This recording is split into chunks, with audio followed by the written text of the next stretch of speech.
Hello guys, good morning. So ito po ulit si Clark. Okay, so just in case po na hindi po kayo aware, gumawa na po ako ng bago pong channel dito po sa YouTube.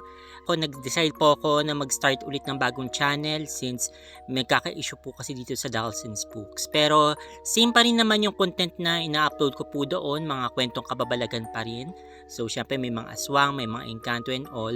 Tan ko po ulit yung pangalan po nung channel kasi po medyo nahihirapan po yung iba. Hanapin nga po yung channel na yun, okay, kasi nga medyo masyadong generalized o masyadong broad yung kwentong aswang at kababalaghan. So I decided na palitan po ulit yung channel name.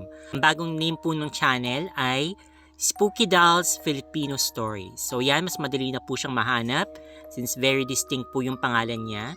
So ilalagay ko na lang din po yung link, okay, para po makapunta po kayo dun sa channel, okay, na ating kung saan po ako nag-upload po ng mga bagong mga videos. So sana makabisita po kayo dun very soon.